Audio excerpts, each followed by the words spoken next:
very big show for you tonight, guys. Big show, exciting show. I'm excited. We're hopping on here a little bit early, but tonight's big topic is Strickland's dilemma. Sean Strickland has a big problem, and what can anyone do about it? In fact, Sean Strickland has several problems because who is he going to fight next? Right? Who is Sean Strickland going to fight next? He's got Chimaev, who's saying that he wants the rematch. They got DDP, who has 2 wins over him, even though I scored the first one for Sean. Paulo Costa, who's fought Sean to a split decision, is now back in the mix saying he wants to fight Sean, but I thought that guy went up in weight. Imanov is the logical number 1 contender, but he's also kind of the least popular out of anybody. So what do we do here, guys? We're going to get into all of it. We're going to talk about Sean Strickland's big problem on who he's going to fight next, plus your favorite guy and mine, clavicular. Clavicular is in big trouble. Clav is in trouble. He is out here doing too much, man. Apparently, he has convinced his 18-year-old girlfriend to move in with him and allegedly do OnlyFans. People are fired up about it. It's causing drama in the manosphere. We're going to get into all that, especially considering Clav is a multi-millionaire. He doesn't really have a need to do that. What is he up to? What is he doing? We're going to get into all of it. Clav is in big trouble. Plus, speaking of streamers, Nina Drama and Arman Sarukian are back at it. They are both in relationships and they are both aggressively flirting with each other, guys. If you're wondering where I got the shirt, it's called a Real One shirt. I just put it in the chat. You can get one for yourself, but only if you're a real one. All right, make sure you like, comment, subscribe, and most importantly, tap the notification bell because I go live at different times. I go live every single day, but if you're a real one, you already know that and you got notifications on, right? So then we made the shirts to represent. So also tell your coach to go to Studio Millions because Studio Millions will pack their gym. Your coach will love you. They'll get money and students and change people's lives. You'll get all the credit. Send them to studiomillions.com. Also, make sure you check out Fight Circus at Fight Circus on Instagram. This is the Felony Charles Bennett Fight Circus tee. This is banned in bare knuckle. You cannot wear this to walk out in a bare knuckle fight. They banned this shirt. This is banned. You can't get this anywhere. I'm going to be giving this away on the stream in the very near future. So make sure you are subscribed for that. I might even do a collaboration. And me, Felony, and Fight Circus might all start giving away shit together. No telling what we might do. That's why it's important to be a subscriber. But if you're subscribed, you know that already because you're a real one. You see what I'm saying? You get how we do it here, guys. We got Arpon the Dawn in the chat. He's saying, let's go. You know, bro, we already win. Also, man, my name is King David MMA. I'm a professional MMA champion, a Brazilian Jiu-Jitsu black belt. I coach at Extreme Couture, along the best fighters on planet Earth at the best gym in the world, Extreme Couture. Love this show, King. Hey, man, kings recognize kings, my guy. All right, and also, I'm trying to be the most sponsored man on the internet. So hopefully in the near future, we can add more sponsors on and I can look like Ricky Bobby driving in Talladega Nights with sponsor logos on the front windshield of the car. You know what I'm saying? Like overly sponsored. Let's go, guys. Let's get right into it. Sean Strickland, my teammate and your favorite fighter. Sean Strickland has a dilemma. He has a plethora of options. He's got people who want to fight him, but who should he fight next? Because the popular people are really problematic fights in a lot of ways. Not just that they're tough fights, but like there's a lot of problems behind these fights. We're going to go through them one by one, and then the number 1 contender, who actually should be the logical number 1 person to challenge Strickland, is Imavov, but he's the most boring option. So what is Sean to do? We're going to go through it one by one. So let's start at the top. Khamzat Chimaev told Dana White right after the fight, while they're still in the cage, and he put the belt on Sean Strickland himself.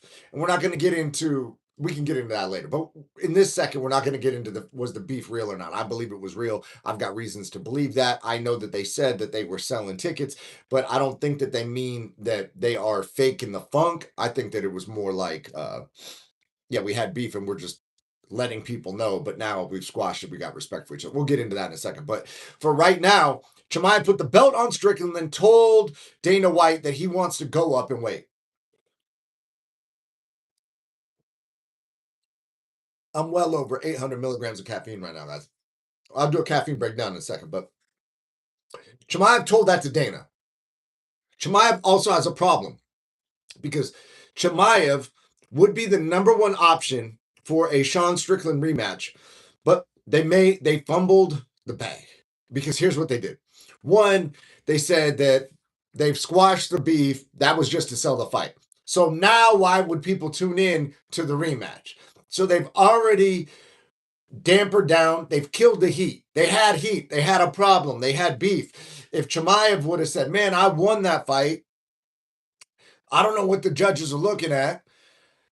This scumbag keeps insulting my religion. The beef is going, it's not over. They could have played that back, but they didn't do that, right?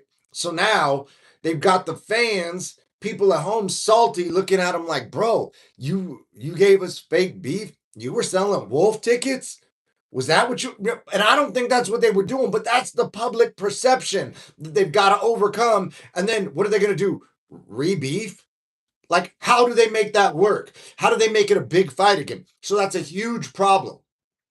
Also, because Chimaev he's got people around him that are blaming the lack of his performance and his cardio issues on his weight cut, that will spook the suits, right? The guys that pay the bills, they want, hey, if we give you this rematch and you win, are you going to stay at this weight or are you going to vacate the belt? And then we go back to the same problem we have now, which is Sean Strickland is a wild card and we would prefer to have the belt on somebody else who's a little bit more predictable and isn't going to say crazy outlandish shit, which is what some of the suits would like. Because let's be honest, Sean Strickland talks about people who are friends of the people that own the company, right?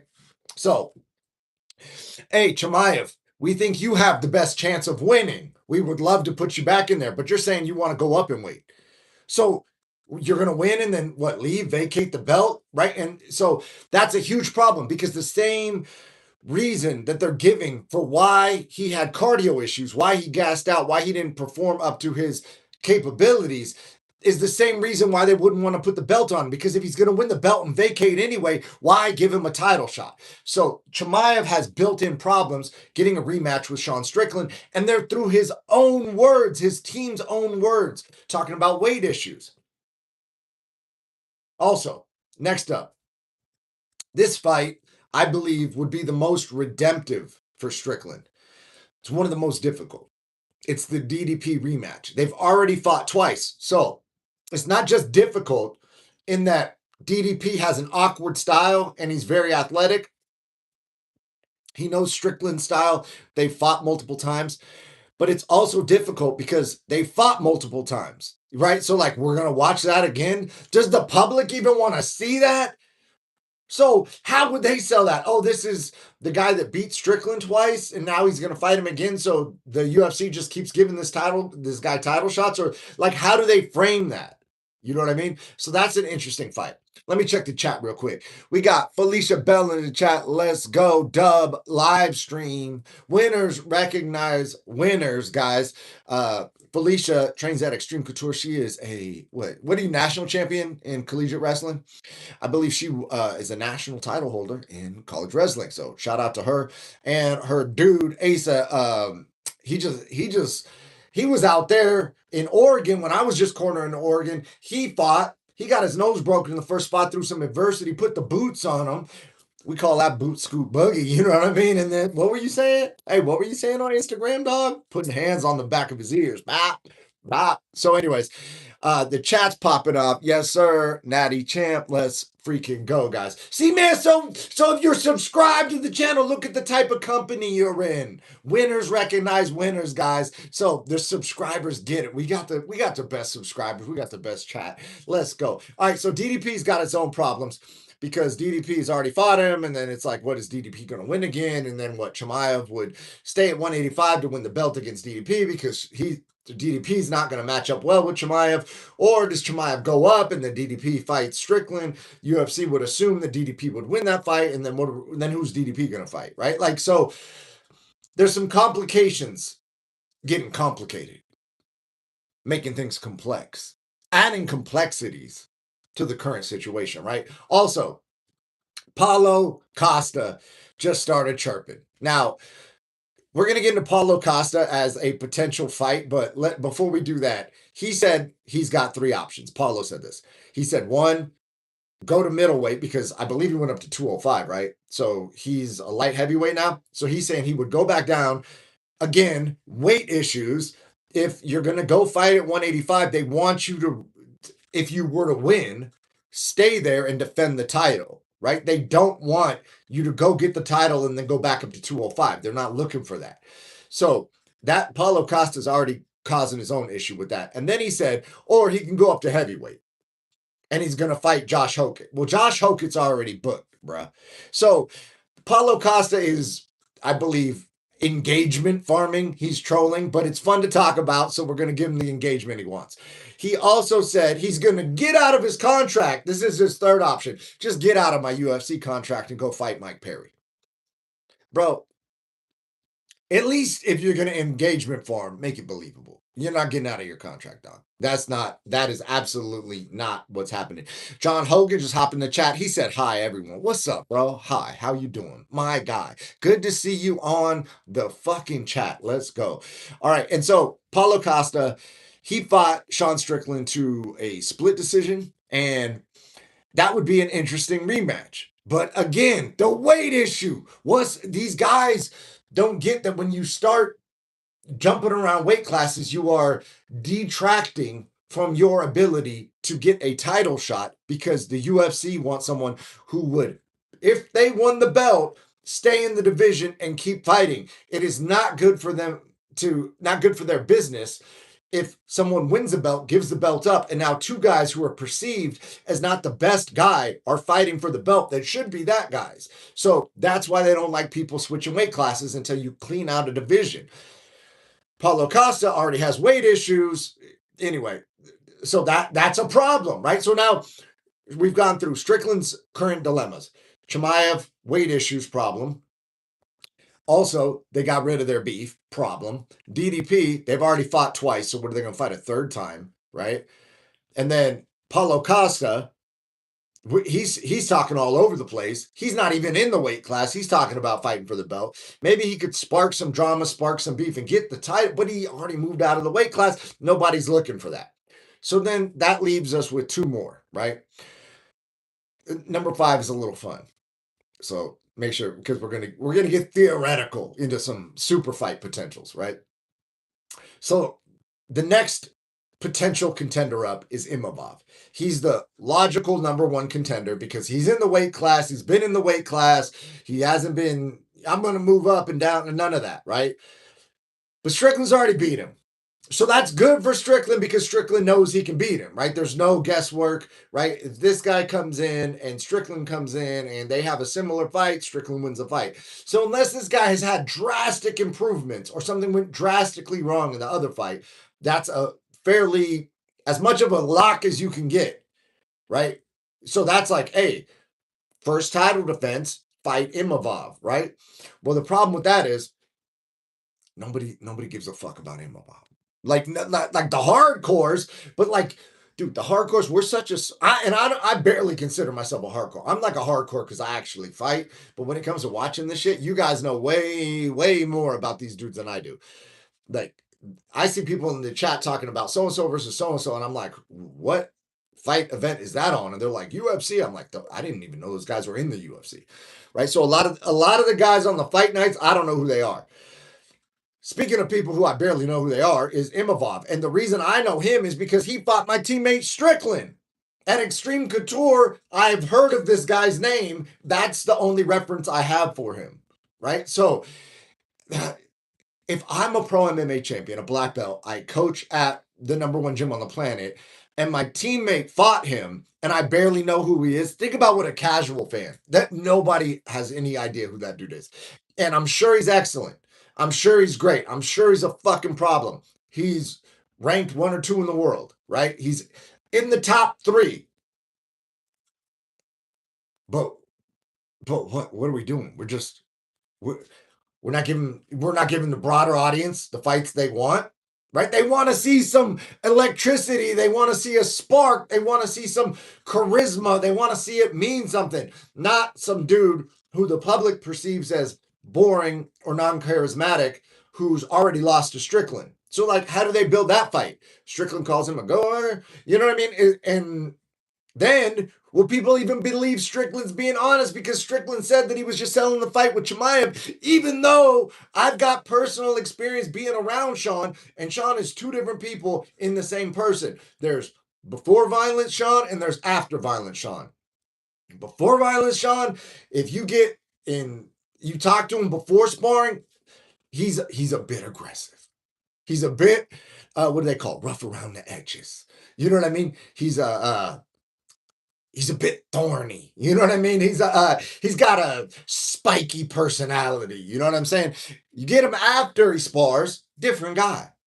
Helpful, nice, whatever. You know what I'm saying? Like way different. And he'll even go on Twitter and talk about it. He'll go on Twitter and be like, fuck this guy, blah, blah, blah, blah, blah, fuck this, blah, blah, blah, blah, blah. Boom.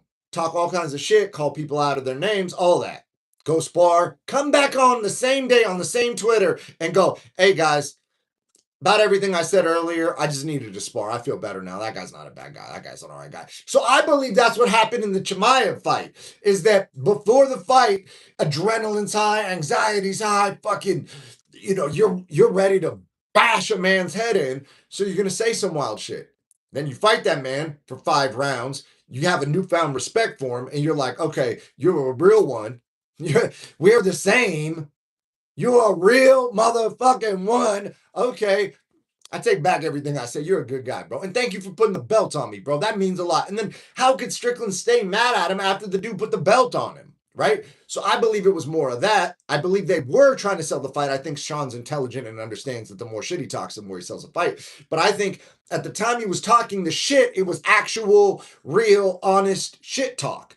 And I believe after the fight, there's 2 separate things. One, he knew he was honestly shit talking to sell the fight, but he also meant it. But then after the fight, he no longer had those same emotions and feelings and sentiments towards Chimaev because they shared fucking blood and they shared a cage together. So, anyways, so that being said, how is he going to promote the fight with Imavov?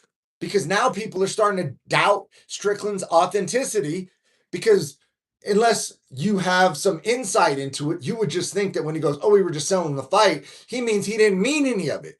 And I believe he meant it. But like, so now when he says something about Imavov, is he just selling the fight again? Right? So anyways, so Imavov to me is the safest win. It is the logical number 1 contender fight.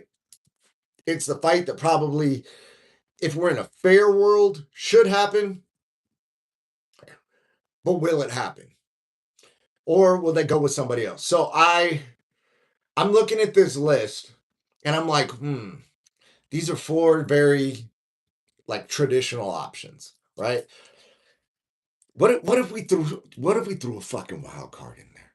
What if we got a little bit fucking crazy, guys? What if we got some actual beef? And now this one is far-fetched. This one can't happen. But the fight that I would actually like to see happen, even though it cannot happen, Bilal Muhammad. Because Bilal talks shit on Strickland on Twitter. He goes in on him. There's actual beef. Bilal doesn't like Strickland. But Bilal fumbled the bag because he, unfortunately for him, lost fights. So now he's not able to super fight belt bring it up to the other weight class. Like none of that. But I'm like, dude, that would be the actual, like, when we talk about terms of like bad blood, that would be the fight. But the problem is the law's also a little bit undersized to fight Strickland. Let's be real. Let's be real, guys.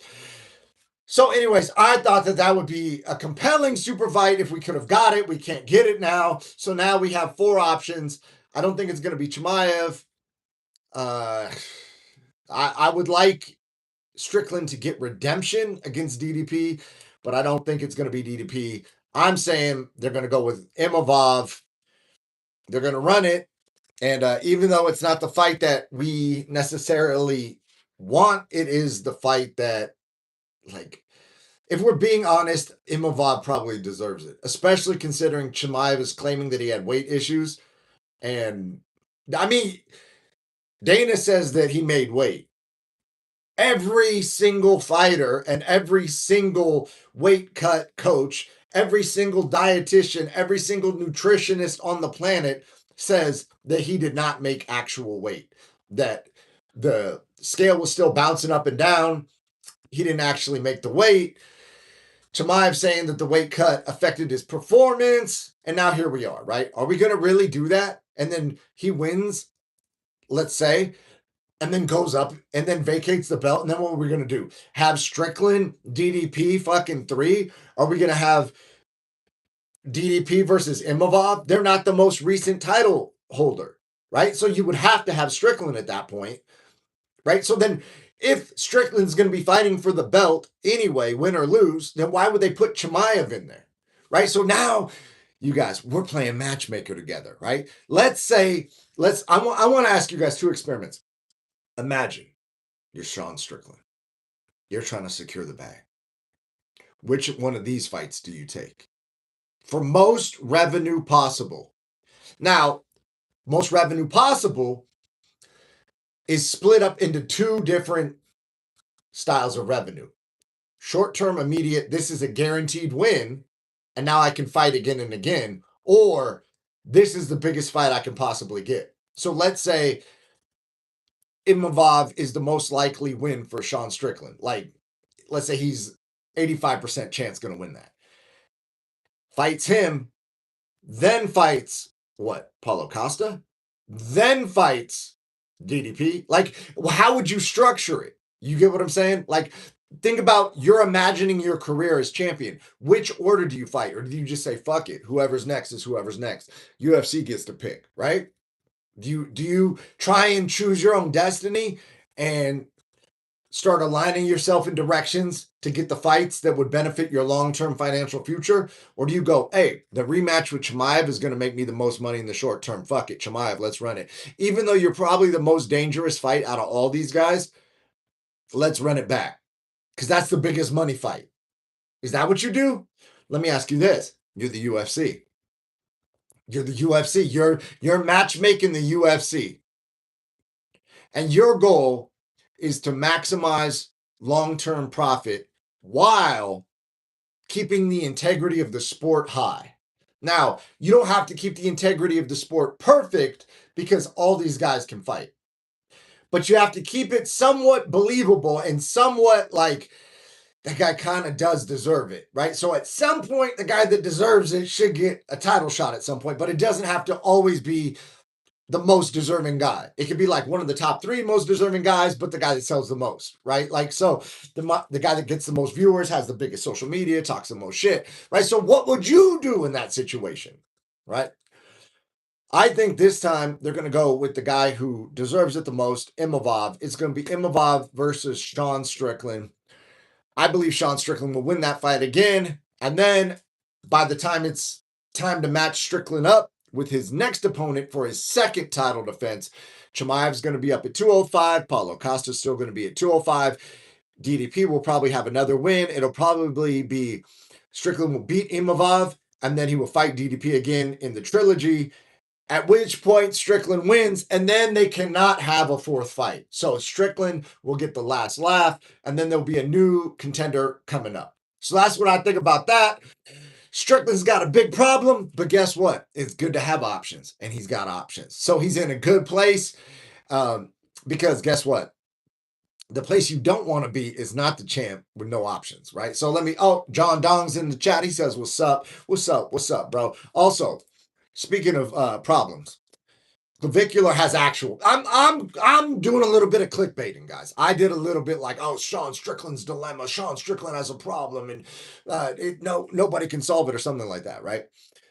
But that's called a quality problem. He's got a variety of options to choose from, or that the UFC can choose from. So that's actually a good problem to have, right? Clavicular has a different problem. Well, I guess some people would say he's got a quality problem. He's got what some people would consider attractive girlfriend. He's moved her in, and now apparently he is convinced her allegedly to do OnlyFans. So now the manosphere is torn. Some people are going in on him. Some people are calling him out over it. And my question is this: if the dude's already like a multi-millionaire, the biggest streamer on the planet, why would he have that chick doing OnlyFans? Isn't this everything the manosphere preaches against at this point? I get that the Tate brothers ran a webcam studio to get their money up, but they stopped it once they got their money up. Clavicular already has his money up. So now this is called hustling backwards. He's now hustling backwards, getting OnlyFans. And besides, these dudes kind of like they body count shame, which, hey, listen, we all believe in purity around here, right? That's a great virtue to have. Being wholesome, pure, honest, sweet, loving, great virtues, right? So then what is Clav doing, man? OnlyFans girls and anyways. Speaking of nude models, Nina Drama, former Playboy Playmate, is publicly abusing a relationship still. Her and Armand are both in relationships. I believe he's married with children, and she has what long-term boyfriend fiance-ish type thing of like 10 15 years, and they just ridiculously overly flirt. He's talking about Armin's talking about, hey, you want to come back to my New York room and shit, and then she's like blushing, and then she's seeing her dude off camera and then getting uncomfortable. And if she's acting, somebody better put her in a movie, man, because she's the number one actress on the planet right now. But if she's just doing it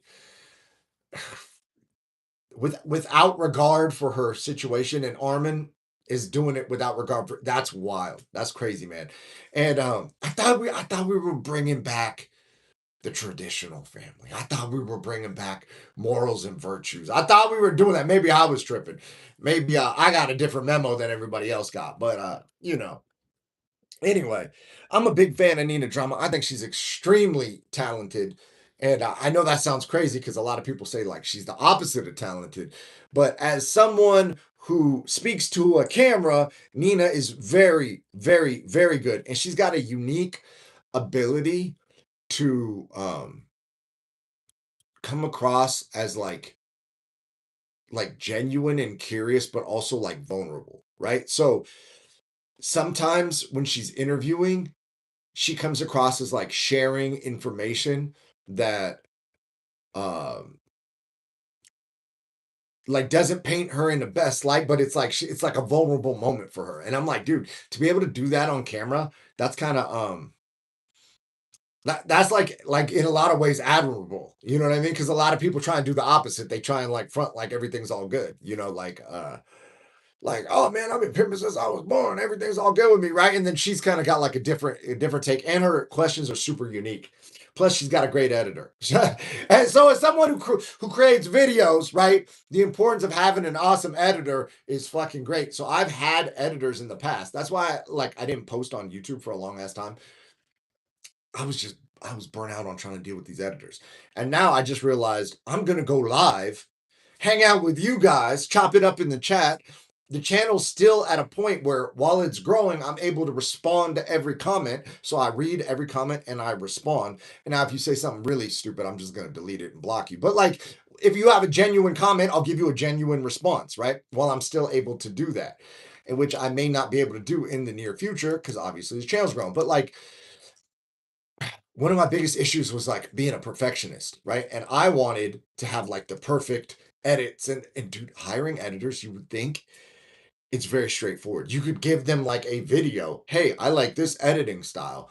And then they could edit your videos. Because I would prefer to be IRL vlogging, right? Like I would prefer to be out and about. There's a lot of logistical issues with that. Like a lot of the dudes at Extreme don't want their rounds filmed. So like oftentimes the easiest way to get footage is to be signed to the UFC and the UFC's video crew comes in, right? So that's a whole other logistical nightmare. But hiring the editors was shockingly, shockingly crazy because you would send them a video. Hey, I like this editing style. You see how quickly they're clipping. You see the way the camera's going. You see the font style, and then they would send you back some shit that like I have to go through every fucking scene and then hey, change this, change this, change this, change this. And by the time it was done, I could have just edited it and it would have been quicker.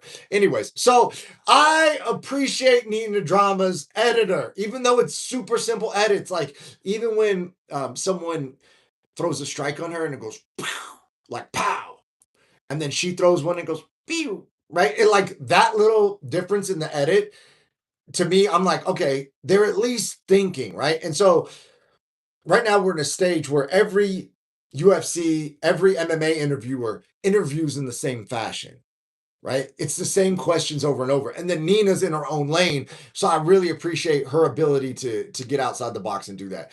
And she's got me thinking about like if I start bringing people on the channel, what kind of questions would I ask them? And I wouldn't ask them necessarily fighting related questions.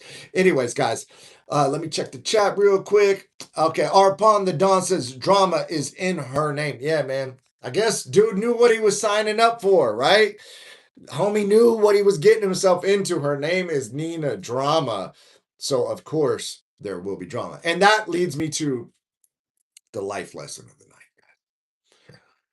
It's called treat them how you meet them, right? And so, if you meet a girl who is at a club making out with her best friend and does OnlyFans, and then you're wondering why she is not the wholesome mother that you're looking for to have children with, that's probably a good indicator. And the same thing goes, I've got a friend and he likes to stunt, okay?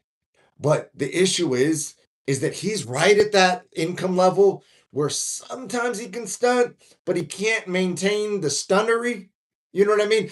He can floss, but he can't floss and flex all the time. So he'll meet women through his social media flexery. He's flexing, right? And then they want that type of lifestyle, and he doesn't want to spend the $17 per espresso martini. You know what I'm saying? So he's in a dilemma, right? And so oftentimes, and especially if you ever want to do talking to videos or being on camera or whatever, it like authenticity trumps everything. So guys, when you're out there, think about the type of woman you want to meet. Where would that woman be at? Maybe it's church. I don't know. I don't know, guys. And also, the type of person you're presenting yourself to be, the more authentic you can be. But then you got to know what you want, and you got to know who you are and what you bring to the table. And then you got to have like coolness, a vibe with boundaries. And it's like that, you know what I'm saying? Now we're getting off topic. It's too complex for the rest of this video. But yeah, so if there's anything life lessony about this video, it would be set expectations in the beginning. And it'll solve a lot of your problems in the future. Anyways, guys, that is the live. Make sure you subscribe. Got notifications on, but you guys are real ones. I already know. Oh shit, we got somebody popping on the chat right before I pop off. Her name is Ashley Green with a whole bunch of numbers. King Dave dropping the solid dating advice. Yeah, expectations, guys, expectations. Let people know. Also, you guys want a radical dating advice? You guys want radical? Listen, it's late. I'm about to hop off. So we're gonna get a little weird. Uh I so I've been in a long-term relationship with a fucking genius model beauty internet. She won a world beauty pageant, right? Genius. Like I'm talking 4.0 at Berkeley, genius, right? Like, and one of the things that I felt was important when we first met was like not focusing on all the good shit, right? Like I'm telling her bad shit about me. You know what I mean? Like I'm obsessed with martial arts. And like that would sound good, like, oh yeah, you're disciplined, right? You're dedicated to things, right? You can commit, right? No, no, no. I'm like, no, no, no. It's like a fucking problem. It's like outside of martial arts, there's been times in my life where martial arts has ruined my life. Like I am addicted to martial arts. Trust me, if you date me, I'm like telling her this when we first met because I felt like a real strong connection for her. And I was like, dude, there's something different about this girl. I'm fucking marry this one. But yeah, I'm a little crazy, guys. I don't know if you guys know that. I have very strong intuition. And I was like, you know what I'm gonna do? I'm gonna tell her like everything. Like I do weird shit. I go get in the grass barefoot. I get butt naked and tan my balls sometimes. You know what I mean? Like all the weird shit. Tell them all the weird shit. And if they can ride with that, you know what I mean? Sometimes I get like a little bit focused on martial arts. So I'm like not super conversational all the time. You know what I mean? Like, hey, there will be times where if I have a bad day at training, I may not want to speak because I'm just sitting there looking at the clock, watching the clock tick for 12 hours to get the person back because I don't think that person should have beat me in that exchange. It doesn't even have to be the round. It's just an exchange. You know what I mean? And then she could either look at me like a crazy person and bounce, right? Which is also like communicating from authenticity. Like if she couldn't handle, why am I going to try and be somebody I'm not to attract the person that doesn't want the real me? You know what I'm saying? So if you can like tell people the craziest shit about you, right? And they still fuck with you, well, then you're like, okay, I'm communicating from a place of authenticity. And now I know this person likes me for me. And if they do the same for you and you still like them, now you guys have an authentic relationship and things will go much easier. Just, as a general rule, you know what I'm saying? Maybe instead of trying to make yourself look so impressive at the beginning, maybe like put all your deal breakers out on the table. Hey, I'm fucked up this way. I did this. Put it all out there. And if they still want to rock with you, cool, man. And you don't have to do it in like a interview style way. You know what I mean? You could do it in a charismatic, fun way. But I mean, after you guys have attraction for each other, you feel a connection and some chemistry, and you like start whatever. Let's let's create a matrix, right? Like a metric.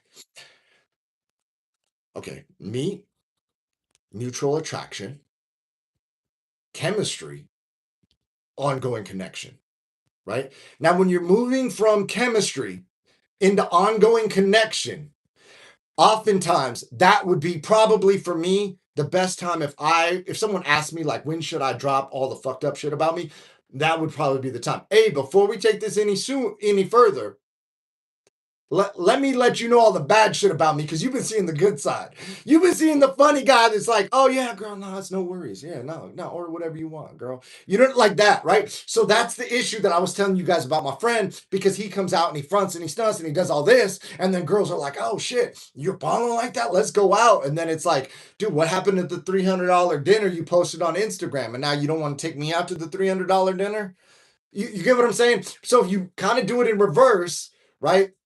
And you let them like go, hey, listen, we have awesome chemistry. We have awesome connection. Everything's going well right now. So let's talk about the shit that could possibly not go well. That way, if we move forward, we're moving forward with like an informed set of expectations that we've given each other. Anyways, guys, that's too much. I gave you guys too much. I gave you guys too much. All right. All right. You know what I mean? I'm a deep thinker. All right. I think deep. I think deep about these things. And oh, so okay, guys, if you want to be a subscriber to the channel, this is the part where we're about to have an ongoing connection. I'm going to tell you something fucked up about me because I practice what I preach. Okay. One of my favorite things about my girlfriend was that she's a philosophy major. So we get so fucking deep on thinking. Like the other day when we were in the grass, we're literally discussing like if the house had one panel of wood replaced, like one 2x4, would it still be the house? What if it had half of the 2x4s replaced? What if it had all the 2x4s replaced? What if all the 2x4s and the drywall were replaced? Would it still be the same house? At what point does it no longer become so? Like, I think about shit. I absolutely love deep thinking. So yeah, so you guys can see I'm already creating a system for like how to give dating. I don't even want to give dating advice. I'm just doing it because we're at the end of the stream, guys. And you know what I mean? Now here we are. No telling what might happen. Anyways, I love you guys. Have a good night. I'll see you tomorrow. I stream every day. Make sure notifications are on because I'm random as fuck with the timing. Let's go.